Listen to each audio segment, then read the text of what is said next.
Hello అండి, నేను doctor Havya Polavarapu, obstetrician, gynaecologist and laparoscopic surgeon at KIMS Sunshine Hospital, Begumpet. Correct question అండి. Currently young జనరేషన్కి, తల్లులకి స్పెషల్లీ తెలియాల్సింది ఏంటంటే, మా పిల్లలకి త్వరగా పీరియడ్స్ వచ్చేస్తున్నాయండి, దీనివల్ల ఏమైనా ఇంప్లికేషన్స్ ఉన్నాయా అని రెగ్యులర్గా అడుగుతున్నారు. సో ఒకప్పుడు మన అమ్మమ్మ, మన అమ్మగారి ఆ జనరేషన్ అప్పుడు చూసినప్పుడు పీరియడ్స్ కొంచెం లేట్గా 14 ఏళ్ళకి 15 ఏళ్ళకి వచ్చేవి. అట్లాంటివి మన జనరేషన్కి వచ్చేటప్పటికి 11 ఏళ్ళు 12 ఏళ్ళకి వచ్చినవి ఇప్పుడు 8 ఏళ్లకే ఎర్లీగా మనం ప్రికాషియస్ ప్యూబర్టీ అంటున్నాం. దీన్ని ముందుగానే మనకి పీరియడ్స్ వచ్చేటం అన్నది చూస్తున్నాం. సో దీనివల్ల ఏదైనా ప్రాబ్లం ఉంటుందా అంటే, మరీ ఎర్లీగా పీరియడ్స్ రావటం వల్ల బాడీలో ఫీమేల్ హార్మోన్స్ ఏదైతే ఈస్ట్రోజన్ అని ఉంటుందో అది త్వరగా రిలీజ్ అవ్వటం వల్ల గ్రోత్ అన్నది బాగా తక్కువ అయిపోయే ఛాన్సెస్, అంటే స్టంటెడ్ గ్రోత్ అంటాం. సో వాళ్ళ హైట్ కెపాసిటీ ఏదైతే ఉంటుందో అది పూర్తిగా రాకముందే అరెస్ట్ అయిపోయే ఛాన్సెస్ ఉంటాయి.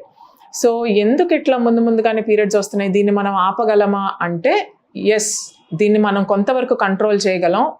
ఎలా అంటే, చిన్నప్పటి నుంచే పిల్లల్ని బాగా గారాబం చేయటం వల్ల చైల్డ్హుడ్ ఒబేసిటీ అన్నది బాగా పెరిగిపోతుంది. వాళ్ళు యాక్టివిటీ కన్నా వాళ్ళు తినే ఆహారంలో ఎక్కువ పోషకాలు ఎక్కువైపోయి, గుడ్ న్యూట్రియంట్స్ మంచిదే కానీ ఏది ఓవర్గా చేయకూడదు మనం. సో వాళ్ళకి రకరకాల పోషక పదార్థాలు ఇవన్నీ ఎక్స్ట్రా ఇచ్చేయటం వల్ల, ఇంకా ఎంత బొద్దుగా ఉంటే బేబీస్ అంత హెల్దీ అని ఫీల్ అయ్యి బాగా చిన్నప్పుడు ఓవర్ ఫీడింగ్ చేయటం వల్ల, అన్హెల్దీ ఫుడ్ ఇవ్వటం వల్ల, అంటే ప్రాసెస్డ్ ఫుడ్, పిల్లలందరూ ఇప్పుడు రెగ్యులర్గా పిజ్జాలు, బర్గర్లు, కోల్డ్ డ్రింక్స్, స్వీట్ ఎక్కువ ఉన్నవి, స్వీట్స్ తింటాం, చాక్లెట్స్ తింటాం ఎక్కువ చేయటం వల్ల చైల్డ్హుడ్ ఒబేసిటీ అన్నది బాగా ఎక్కువైపోతుంది. This is one of the major reasons that మనం ఈ ప్రికాషియస్ ప్యూబర్టీ అన్నది చూస్తున్నాం. అంటే 6 years 7 years అప్పుడే చేంజెస్ స్టార్ట్ అయిపోయి బాడీలో 8 years 9 years కల్లా పీరియడ్స్ అన్న వచ్చేస్తున్నాయి. పీరియడ్ రావటం అన్నది ప్రాబ్లం ఎందుకు అంటే, ఆ ఏజ్కి పిల్లలు అన్నది they are not mentally ready to handle their menses, and also physically they get confused. ఇలాంటి చేంజెస్ ఎందుకు జరుగుతున్నాయి మా బాడీలో, దీన్ని ఎలా డీల్ చేయాలన్నది వాళ్ళకి ప్రాబ్లం అవుతుంది. అందరికీ ఇట్లా ముందుగా పీరియడ్స్ వచ్చిన వాళ్ళందరికీ ట్రీట్మెంట్ అవసరం అన్నది నేను చెప్పట్లేదు. బట్ కౌన్సిలింగ్ అన్నది ఇది very very important. Counselling both for parents, ఇంట్లో ఉన్న వాళ్ళ తల్లులు కానీ, ఇంట్లో ఎవరైనా వాళ్ళ గ్రాండ్ పేరెంట్స్ దగ్గర ఉంటే వాళ్ళ అమ్మమ్మ వాళ్ళకి, వాళ్ళు ఎవరైతే వాళ్ళ కేర్ గివర్ ఉన్నారో వాళ్ళకి దీని గురించి కౌన్సిలింగ్ ఫస్ట్. పెద్దవాళ్ళకి తెలిస్తే ఏంటి ఆ ప్రాబ్లం, ఎలా డీల్ చేయాలని, వాళ్ళ పిల్లల్ని బాగా టేక్ కేర్ చేసుకోగలరు.